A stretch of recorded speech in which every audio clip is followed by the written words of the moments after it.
السلام عليكم طلبة أولى إعدادي، عاملين إيه يا أبطال؟ وحشتوني جدا. يلا بينا يا بطل أنت هو. النهاردة هنتكلم عن درس جامد جدا، وهو الدرس الثاني اللي بعنوان خصائص سكان قارة أفريقيا، وهنتكلم عن كل حاجة بيتميز بيها السكان في قارة أفريقيا. كل اللي عليك يا بطل تنزل بسرعة تعمل اشتراك في القناة لو لسه ما عملتش، وتفعل زر الجرس عشان يوصلك كل فيديو جديد، وتعمل اللايك التمام، وتقول لنا رايك في الكومنتات. اخوك مستر نور، ويلا بينا. يلا بينا يا ابطال. احنا النهارده هنتكلم عن خصائص سكان قاره افريقيا، وهنعرف ان في 6 حاجات هنتكلم عنهم: التركيب النوعي والعمري، الخصائص التعليميه، الخصائص الصحيه، الخصائص الثقافيه، كمان التركيب اللغوي والتركيب الاقتصادي. قال لي يلا بينا نبدأ كده بالتركيب النوعي والعمري. وأول ما تسمع التركيب النوعي والعمري دماغك هتروح لمين؟ للهرم السكاني، اللي هو إيه؟ رسم بياني يوضح توزيع السكان حسب النوع. وأول ما تسمع كلمة النوع هتفتكر النوع اللي في البطاقة ذكر أو أنثى، يبقى النوع ذكور وإناث. والتركيب العمري اللي هو حسب الفئات العمرية، يبقى الهرم السكاني رسم بياني يوضح تصنيف السكان حسب النوع ذكور وإناث، حسب العمر فئات عمرية. فتعالى نبدأ بالأول بالتركيب النوعي. وقال لي إن نسبة السكان سواء ذكور أو إناث في قارة أفريقيا متقاربة أو فيها توازن نسبي. إزاي؟ قال لي بص، عندك الإناث 50.1%، والذكور 49.9%. يبقى أنا عرفت إن التركيب النوعي في قارة أفريقيا يتميز بالتوازن النسبي. عند الإناث 50.1%، أما الذكور 49.9%. وخدت بالك كده إن الإناث أكبر عدد بسيط من الذكور. طب ليه؟ وليه أصلا التركيب النوعي بيختلف من دولة لأخرى؟ قال لي عشان عدة عوامل. إيه هي؟ قال لي الهجرة، إن الشباب بيهاجر كتير من الدول لبعضها. قال لي رقم 2 ارتفاع وفيات الذكور عن الإناث، لأن الذكور هم اللي بيحاربوا، هم اللي بيشاركوا في أحداث الدولة، فبالتالي الذكور بيرتفع وفياتهم. برضو الرجالة الستات بتقعد تضغط عليهم بالطلبات لغاية ما الراجل يموت. يبقى أنا عندي تختلف نسبة التركيب السكاني من دولة لأخرى عشان حاجتين: الهجرة، ارتفاع وفيات الذكور عن الإناث. طب ده بالنسبة للتركيب النوعي. بالنسبة للتركيب العمري، وهو تقسيم السكان إلى فئات عمرية. وأنت عندك 3 فئات عمرية موحدين على كل العالم: صغار السن، سن الشباب أو قوة العمل، وكمان كبار السن. فتعالى بيقول لي إيه؟ بيقول لي إن الهرم السكاني بتاع قارة أفريقيا من القاعدة العريضة. هنبص عليه دلوقتي هنلاقيه إن هو صاحب القاعدة العريضة، وده بسبب ارتفاع عدد المواليد. ان عدد المواليد كتير، فبالتالي الهرم السكاني عندي في قارة افريقيا ذو القاعدة العريضة. قال لي واكبر الفئات العمرية في الهرم السكاني هي فئة سن العمل. دي اكبر عدد من الفئات العمرية، هي فئة ايه؟ سن العمل. قال لي وبيتقسم الهرم السكاني الى 3 فئات عمرية زي ما قلت لك: صغار السن، سن العمل، وكمان كبار السن. طب انت بص، عندك صغار السن في الوسط؟ لا، في القاعدة. وده اللي خلاها وخلى الهرم السكاني في افريقيا ذو القاعدة العريضة. اما سن العمل فهو في وسط الهرم السكاني، اما كبار السن فهم في قمة الهرم السكاني. فتعال نبدأ بفئة صغار السن. قال لي اللي اعمارها بتتراوح من 0 اول يوم في الولادة الى 14 عام، وده بيمثلوا قاعدة الهرم السكاني. عددهم كام في أفريقيا؟ قال لي 40%. يبقى يشمل أو بلغت نسبة صغار السن في أفريقيا نحو 40% من إجمالي السكان. ليه؟ قال لي ده سنة 2024، وطبعا ده ناتج عن ارتفاع معدل المواليد طبعا. قال لي حيث ان قارة افريقيا تمر بالمرحلة الثانية من نظرية التحول الديموغرافي. وكلمة التحول الديموغرافي هي نظرية بتوضح مراحل السكان والمراحل اللي بيمر فيها السكان في القارة. طب هي المرحلة الثانية اللي افريقيا فيها دي بتتسم بايه؟ مميزاتها ايه؟ قال لي حاجتين: ارتفاع معدل المواليد، انخفاض معدل الوفيات. يبقى انا عرفت ان صغار السن في افريقيا 40% من اجمالي السكان، وده معناه ان قارة افريقيا في المرحلة الثانية من التحول الديموغرافي، وده اللي بتتسم بارتفاع معدل المواليد، انخفاض معدل الوفيات. وعرفنا ان التحول الديموغرافي نظرية توضح المراحل العامة للنمو السكاني معتمدة على المواليد والوفيات، وهي 4 مراحل. هي 4 ايه؟ مراحل. قال لي وفي المرحلة الأولى من نظرية التحول بترتفع فيها معدلات المواليد والوفيات معا. يبقى أنا عندي أفريقيا في المرحلة الثانية ارتفاع مواليد انخفاض وفيات، ركز معايا.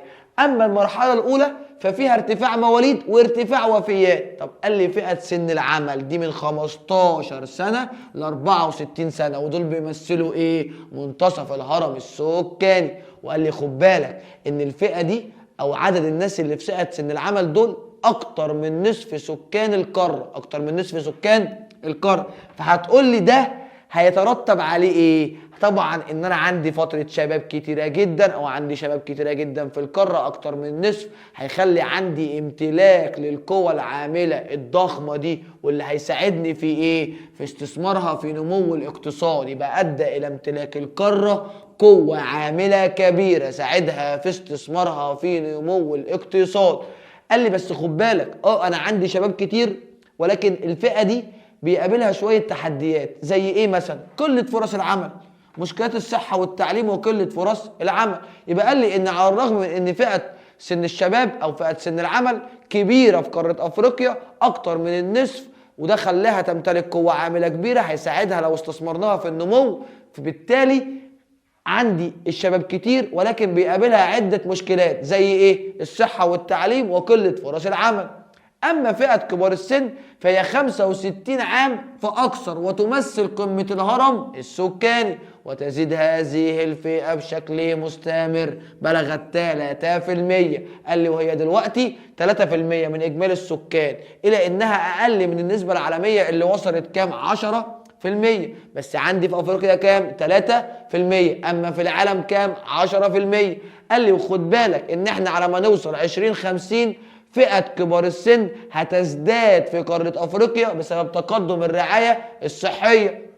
قال لي إن من المتوقع بحلول 2050 أن تطرأ تعديلات كتيرة جدا. إيه هي إيه؟ زيادة كبار السن في أفريقيا، وده بسبب تحسن الرعاية الصحية، وكمان تناقص صغار السن في أفريقيا، وده ناتج عن برامج التنظيم الأسرة اللي احنا شغالين عليها من دلوقتي، ورعاية صحة المرأة. يبقى قال لي خد بالك إن فئة كبار السن 3%، بس على سنة 2050 الفئة دي هتزيد. هقول له تقدم الرعاية الصحية.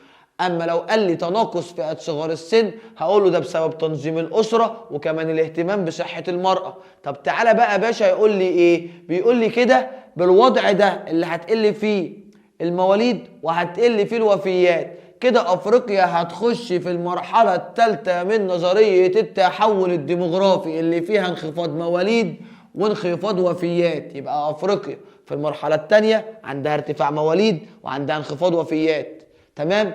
اما لو دخلنا في المرحله الثالثه هنلاقي فيها ايه؟ انخفاض مواليد وانخفاض وفيات. طب تعالى يا بطل نخش على الجزء اللي وراه. يلا بينا حبيب قلبي نتكلم عن التركيب الاقتصادي لسكان قاره افريقيا. يعني ايه تركيب اقتصادي؟ قال لي تصنيف السكان وفقا للنشاط الاقتصادي اللي بيشتغلوا بيه اللي بيمارسوه. يبقى انا هصنف السكان في افريقيا حسب النشاط الاقتصادي، سواء بقى زراعه، صناعه، تجاره، نقل، خدمات، سياحه، كل ده اللي بيمارسوا السكان. تعالى قال لي ايه؟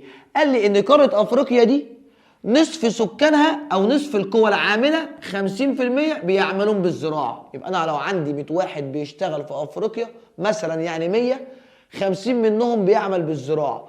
وقال لي 13.6 يعمل بالصناعه. طب والباقي يا مستر؟ قال لي على الخدمات زي التجاره والخدمات التعليميه والصحيه والسياحيه والامنيه. يبقى عندي 50% من القوه العامله في افريقيا زراعه، 13.6 صناعة. طب والباقي؟ الخدمات، نقل وتجارة وسياحة وخدمات تعليمية وصحية وأمنية. طب ده بالنسبة للتركيب الاقتصادي. طب ده خلاني قابلت مشكلة كبيرة جدا بتهددني في أفريقيا. هي إيه يا مستر بعد الشر يعني؟ قال لي مشكلة عمالة الأطفال. تعد قارة أفريقيا من أعلى قارات العالم في عمالة الأطفال. أكتر قارة في العالم بنلاقي الأطفال هناك بيشتغلوا، حيث إن كل 5 أطفال بنلاقي طفل يعمل، حيث إن إيه؟ كل طفل ما بين كل 5 أطفال يعمل في الرعي والزراعة والصناعة. يبقى أنا عرفت إن أفريقيا بتقابلني فيها مشكلة مهمة، مشكلة عمالة الأطفال. هيقول لي دلل، هقول له والله أفريقيا دي أعلى قارات العالم في عمالة الأطفال، عشان خاطر واحد وسط كل 5 أطفال هتلاقي طفل يعمل بالرعي أو الزراعة أو الصناعة. قال لي كمان رقم 2 يستغل بعضهم في الأعمال العسكرية، بيستغلوا الأطفال هناك في الأعمال العسكرية وفي الحروب. وطبعا ده خلاني عرفت ان افريقيا بتقابلها مشكله عماله الاطفال. طب ايه اسباب ارتفاع عماله الاطفال؟ ايه اللي بيخلي الاطفال دول يلجأوا للعمل؟ قال لي تعالى اقول لك. رقم واحد، ارتفاع معدلات الفقر، ان هم اصلا اسره فقيره او بيئه فقيره، فبالتالي بينزل يشتغل عشان يكسب رزق ويكسب فلوس يقدر يصرف بيها على نفسه وعلى اخواته. رقم اتنين، انخفاض معدل القيد بالتعليم، ان التعليم هناك عندهم مش اللي هو مش كويس قوي، مفيش مدارس كتير، مفيش تأييد في التعليم كتير. قال لي فانخفاض معدل القيد بالتعليم.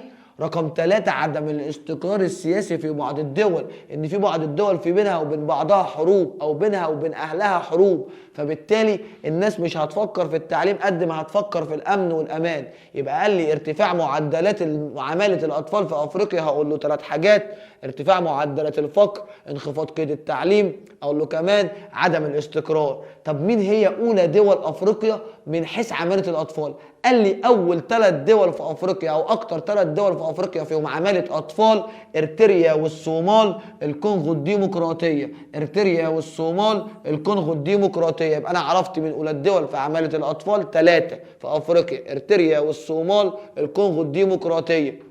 يلا بينا حبيب قلبي نبص على اللي وراه. قال لي بقى تعالى اعرفك افريقيا بتحاول تحل المشكله دي ازاي. هي مش عاجبها ان الاطفال بيعملوا، مش عاجبها ان الاطفال وسط كل 5 اطفال في طفل بيعمل، مش عاجبها ان هم بعضهم بيستغل في الاعمال العسكريه والحربيه. فحاولت الاتحاد الافريقي ان هو يحط حلول للمشكله دي. عمل لي 4 حاجات مهمين جدا، بص معايا فيهم. 1، اقرار الزاميه التعليم الاساسي. بقى لازما يبقى في تعليم اساسي لكل الاطفال، لازما كل اسره تعلم عيالها. عملنا اقرار الزاميه التعليم. رقم 2، جبنا الاطفال العاملين وقدمنا لهم خدمات، وفرنا لهم الاحتياجات اللي بتخليهم ينزلوا يشتغلوا، فبالتالي هيسيب الشغل وهيقعد يركز في تعليمه. رقم 3، تقديم برامج محو الاميه. لو لقينا اشخاص كبرت وما تعلمتش، عملنا لهم برامج محو الاميه عشان يرجعوا يتعلموا تاني. رقم 4، التوعيه بمخاطر عماله الاطفال. ابدا اوعي الناس واعلن على التلفزيونات وفي الصحف وفي القنوات وعلى الفيس وعلى اليوتيوب وعلى التيك توك وكل وسائل السوشيال ميديا ان عمالة الاطفال دي خطر كبير جدا. يبقى بالتالي هعمل ايه؟ 4 حاجات: الزامية التعليم، برامج محو الامية، تقديم خدمات للاطفال العاملين. رقم 4، التوعية بمخاطر عمالة الاطفال. حفظتهم؟ يلا بينا نخش على اللي وراه. التركيب اللغوي. عندك بالظبط 5 لغات منتشرين في افريقيا، ولما تسمع كلمة تركيب لغوي تعرف ان قارة افريقيا انا هكلمك عن اللغات اللي فيها، وده تنوع اللغات بيعكس التنوع الثقافي، ان القاره دي عندها تنوع ثقافي لان عندها كذا لغه. فتعال اقول لك هي مين اللغات اللي عندي. قال لي لغه عربيه في شمال افريقيا، دول الشمال: مصر، ليبيا، تونس، الجزائر، المغرب، الصومال، السودان، الحتت دي كلها. قال لي ويرجع ذلك الى ايه؟ هجره القبائل العربيه اللي جايه منين؟ من شبه الجزيره العربيه، من هناك جم الى افريقيا مع الجيوش العربيه. قال لي وانتشار الاسلام في القاره، يبقى اللغه العربيه في الشمال. اما في الشرق فعندي اللغه السواحليه، يبقى في الشمال لغه عربيه، شرق لغه سواحليه. اما في الغرب هوسه ومندي، اما في الغرب لغه الهوسه والمندي. يبقى عندي في الغرب لغه الهوسه ايه؟ والمندي. وعندي كمان اللغه الانجليزيه اللي موجوده في جنوب افريقيا وبعض الدول. وهتقول لي يا مستر احنا في افريقيا، ايه اللي جاب اللغه الانجليزيه عندنا يا ترى؟ هقول لك تعالى يا حبيب قلبي، مش احنا كنا في فتره من الفترات مستعمرين من انجلترا؟ ومش بس مصر، ده اجزاء كتيره جدا من افريقيا، فبالتالي نشرت اللغه الانجليزيه هناك. يبقى هقول له لما يجي يقول لي في الامتحان سؤال امتحانات بما تفسر انتشار اللغه الانجليزيه في جنوب افريقيا، هقول له بسبب الاحتلال الانجليزي. 5 لغه عندي هي اللغه الفرنسيه. وبرضه هتقول لي يا مستر ايه اللي جاب الفرنسيه عندنا؟ هقول لك بس الاول هي موجوده في رواندا والكاميرون وبعض دول غرب ووسط افريقيا، وانتشرت بسبب الاحتلال الفرنسي. انتشرت بسبب الاحتلال ايه؟ الفرنسي. يبقى هقول له بسبب الاحتلال الفرنسي. يبقى انا عندي 5 لغات: في الشمال لغة عربية، في الشمال لغة عربية، في الشرق ساحلية، في الشرق سواحلية، في الغرب هوسة ومندي، في الجنوب إنجليزية، في الغرب والوسط ورواندا والكاميرون لغة فرنسية. ركز معايا يا بطل. خلصنا كده التركيب اللغوي، تعال نخش بقى على التعليم. قال لي وانا هنا هكلمك على نسبة المتعلمين في القارة واعرفك هي موجودة اكتر فين وقليلة فين. قال لي بص، لو انت حبيت تشوف الكلام ده تعالى اقول لك. تختلف نسبة المتعلمين بمراحل التعليم المختلفة بين دول القارة. يعني ايه؟ يعني عدد المتعلمين في الدولة غير الدولة الاخرى، ويظهر هذا الاختلاف من خلال الشكل البياني. في الشكل البياني ده هنلاحظ ان نسبة غير الملتحقين بالمراحل التعليمية المختلفة لدول جنوب الصحراء تبلغ تقريبا ضعف نظرتها بكل من دول شمال افريقيا. يعني ايه؟ يعني انا يا حبيب قلبي لو رسمت لك قارة افريقيا كده في المنظر ده هنا بسرعة كده، وقلت لك ان انا عندي هنا الصحراء الكبرى اهي، قال لي الدول اللي في الشمال دي في شمال افريقيا نسبة المتعلمين فيها ضعف الدول اللي في الجنوب، يعني اللي هنا اقل من اللي فوق. يعني ايه؟ قال لي يبقى نسبة المتعلمين في دول شمال افريقيا ضعف الدول اللي جنوب الصحراء الكبرى. طب لو عايز اقولها بالعكس او بالطريقة التانية هقول له نسبة اللي ما تعلموش في دول جنوب صحراء الكبرى اقل من نسبة اللي ما تعلموش فين؟ في الدول اللي في شمال افريقيا. يبقى انا عرفت ان نسبة الغير ملتحقين بالتعليم تبلغ ضعف نظرتها في النسبة للجنوب او شمال ايه؟ افريقيا. وتختلف العديد من الدول الافريقية في جهودها لتحقيق الهدف الرابع من اهداف التنمية. هو ايه الهدف الرابع بتاع التنمية المستدامة ده؟ قال لي ده ضمان التعليم الجيد والمنصف والشامل. انا هضمن تعليم جيد كويس ومنصف وشامل لتجميع وتعزيز فرص التعلم مدى الحياة للجميع، عشان اقدر اوفر كل فرص التعلم للجميع.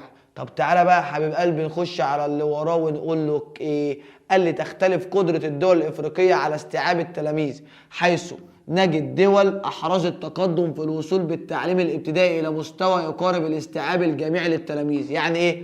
قال لي يعني مش كل دولة تقدر تعمل استيعاب كامل للتلاميذ.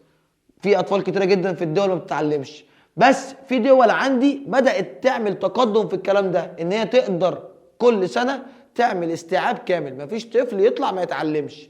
زي مين؟ زي مصر وتونس وجنوب افريقيا.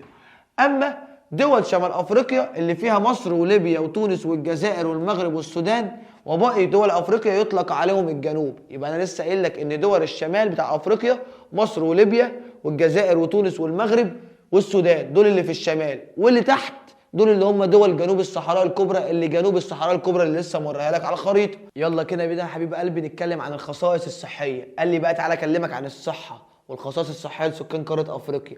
وقال لي خد بالك ان الخصائص الصحيه دي تؤثر على التنميه والتقدم. هقول له ازاي؟ هقول له لو السكان صحتهم مش كويسه، عندهم امراض كتير، في مشاكل صحيه، ده هيأثر على معدلات التنميه والتقدم. فبالتالي تعالى اقول لك بقى ان احنا لو حبينا نقسم الاطباء والممرضات، ففي الطبيعي معدل الاطباء والممرضات عندنا في افريقيا اقل من المعدل العالمي.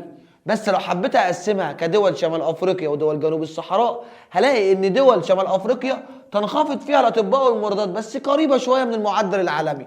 اما دول جنوب الصحراء الكبرى فتنخفض بها بشده. عدد الاطباء هناك قليل جدا، عدد الممرضات هناك قليل جدا، وده بيعوق تقدم الخدمات الصحيه، وده هيخلي الخدمات الصحيه عندهم ما تبقاش كويسه، ما تبقاش فيها تجديد ولا استمرار ولا فيها اساليب حديثه. فتعالى بقى نتكلم عن الامراض اللي بتعاني منها افريقيا. عندي 5 امراض. مرض النوم، ده مرض اسم النوم بينتقل بواسطه ذبابه اسمها تيسي تيسي. الذبابه دي مجرد ما تقرصك بيحصل لك حاله من الغيبوبه او النوم، وبتؤدي بعد كده الى الوفاه. رقم 2 الملاريا. رقم 3 امراض سوء التغذيه بسبب ان الاكل هناك مش كويس ومش صحي والملاريا.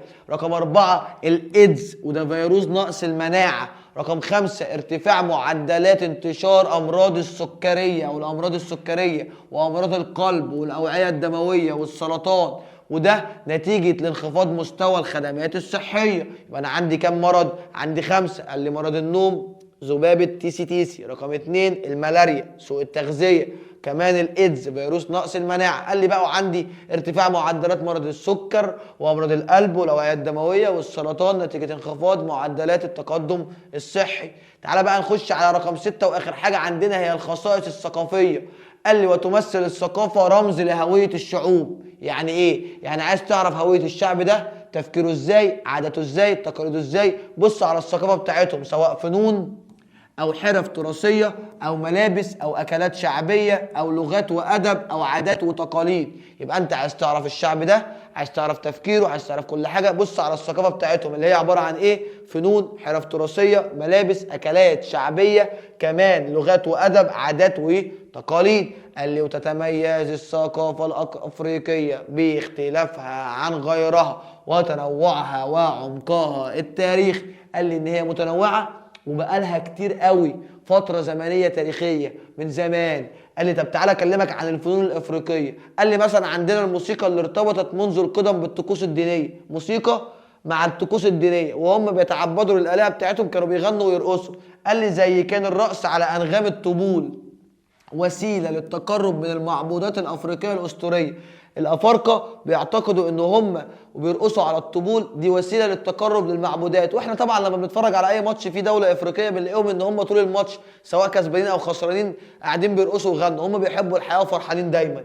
قال لي يبقى كان عندهم الموسيقى اللي ارتبطت منذ القدم بالطقوس الدينيه حيث كان الرقص على الطبول والانغام. يلا بينا حبيب قلبي نتكلم عن الفنون الافريقيه. قال لي حيث ان الموسيقى كانت ارتبطت عندهم منذ القدم بالطقوس الدينيه، كانوا بيشوفوا ان الرقص على الانغام والطبول اداه للتقرب للمعبودات. وانت عارف طبعا لما بنيجي نتفرج على اي ماتش للمنتخب مع منتخب افريقي طول الماتش قاعدين بيغنوا ويرقصوا سواء كسبانين او خسرانين، هم مبسوطين دايما وبيحبوا الحياه.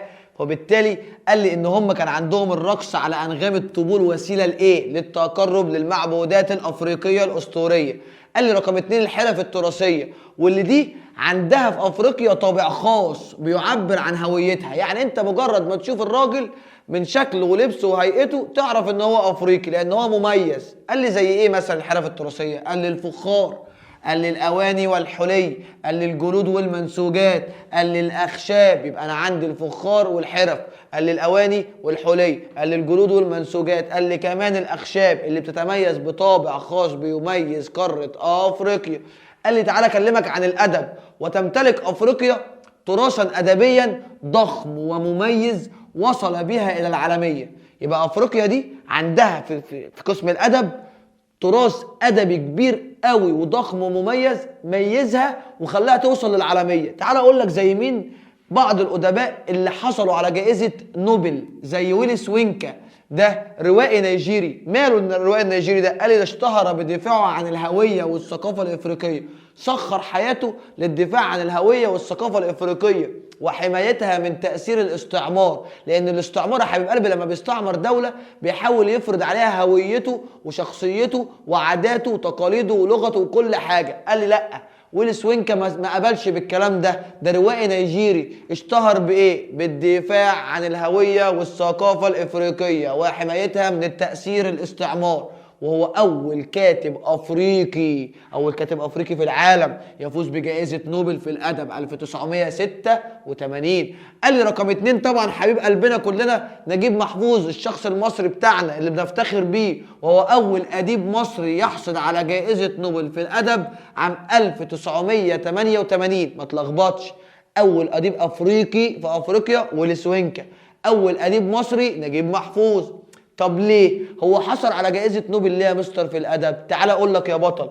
قال لي بفضل أعماله اللي تناولت القضايا الاجتماعية المصرية في القرن العشرين. كان بيكتب معظم الكتب بتاعته وأعماله بتتكلم عن القضية الاجتماعية والمصرية في القرن العشرين. يلا بينا حبيب قلبي نتكلم عن آخر جزء في الدرس وهو دور أفريقيا في الحفاظ على التراث الثقافي. يلا بينا. قال لي يمثل التراث الثقافي للقارة ثروة عظيمة يمكن أن تفتح طريق زيارة القارة للعالم. يعني إيه؟ يعني التراث بتاعنا ده لو إحنا أظهرناه للعالم وروجنا ليه وعملنا دعاية ليه، ده هيخلي إن كل العالم هيبقى حابب إن هو يجي يزور أفريقيا ويشوف التراث بتاعها. لذلك تهتم أفريقيا بالحفاظ على هذا التراث. إزاي؟ قال لي عملت أجندة 2063 أفريقيا التي تريدها، ودي فيها هدف خاص ببناء هوية ثقافية قوية. أجندة كام؟ 2063 أفريقيا التي تريدها، اللي فيها هدف خاص بيقول إيه؟ بناء هوية ثقافية قوية. قال لي كمان شعار قمة الاتحاد الإفريقي في عام 2021 اللي كان بعنوان الفنون والثقافة والتراث أدوات لبناء أفريقيا. قال لي في قمة الاتحاد الافريقي في سنة 2021 حط شعار كان بعنوان ايه؟ الفنون والثقافة والتراث ادوات لبناء ايه؟ افريقيا التي تريدها. واكد الدور المهم للقوى الناعمه في حياه الشعوب، الستات يعني. قال لي وتعمل مصر على تعزيز التعاون الثقافي مع دول افريقيا، ومصر بدورها بتحاول دايما وباستمرار ان هي تعزز دورها الثقافي مع دول افريقيا. وده ايه الدليل على كده؟ ان هي عملت حاجات كتير من خلال تنظيم العديد من الفعاليات المختصة في الفنون الافريقية. عملنا شوية مؤتمرات ومعارض ومهرجانات خاصة بالفنون الافريقية، مثل المهرجان العربي الافريقي للفنون الشعبية ومهرجان الطبول والفنون التراثية. يبقى مصر بتعمل ايه؟ اللي بتحاول باستمرار تعزز دورها الثقافي مع دول افريقيا من خلال عمل شوية فعاليات ومؤتمرات للفنون الافريقية، زي مهرجان العربي الافريقي للفنون الشعبية، مهرجان الطبول والفنون التراثية. وبكده حبيب قلبي يكون وصلنا لنهاية درسنا النهارده. اتمنى تكون استفدت، وصلت لك المعلومه بشكل مبسط وسهل. يلا بسرعه، لو مش عامل اشتراك في القناه انزل اعمل اشتراك بسرعه في القناه وفعل زر الجرس عشان يوصلك كل جديد، وارزع اللايك المتين، وقول لنا رايك في الكومنتات، وما تنساش تعمل شير لاصحابك وتقول لهم الدراسات اسهل مع الفيلسوف. سلام.